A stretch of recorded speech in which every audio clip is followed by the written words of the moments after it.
बहुत समय पहले अवंती नाम का एक विशाल साम्राज्य था। उस पर वीर और न्यायप्रिय राजा अरिंदम शासन करते थे। उनके साहस और बुद्धिमानी की कहानियां दूर दूर तक फैली हुई थी। राजा की सबसे बड़ी ताकत उनका दिल था। वो अपने प्रजाजनों से प्यार करते और उनकी रक्षा को अपना धर्म मानते।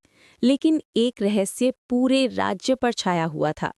हर अमावस्या की रात किले के पास की पहाड़ियों से अजीब सी आवाजें आती, मानो कोई विशाल दैत्य गर्जना कर रहा हो।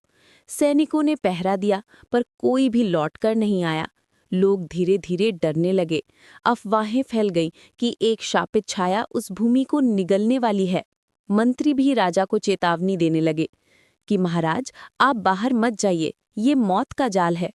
लेकिन राजा अरिंदम ने दृढ़ स्वर में कहा, यदि मेरे लोग भय में जी रहे हैं तो मैं राजगद्दी पर बैठकर सुरक्षित नहीं रह सकता। मैं इस रहस्य का सामना करूंगा।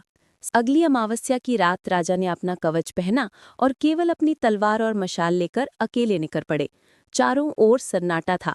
काली रात में झींगरों की आवाज भी भयानक लग रही थी।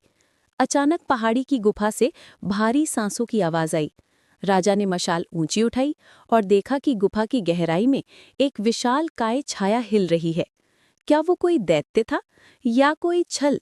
राजा ने गहरी सांस ली और अंदर कदम बढ़ाए। गुफा में पहुंचते ही सच्चाई सामने आई। वहां कोई दैत्य नहीं, बल्कि दुश्मन राज्य के सैनिकों का गुप्त शिविर था। उन्होंने नकली गर्जन और डरावनी आवाजों का षड्यंत्र रचा था, ताकि अवंती के लोग भयभीत होकर आत्मसमर्पण कर दे। राजा अरिंदम ने अकेले ही अपने साहस और बुद्धि से उन्हें पकड़ लिया। जब सेना पहुंची तो पूरा षड्यंत्र उजागर हो चुका था। समाप्ति। अवंती के लोग गर्व से झूम उठे। वे समझ गए कि असली ताकत केवल तलवार में नहीं, बल्कि निडर हृदय और सच्चे नेतृत्व में होती है।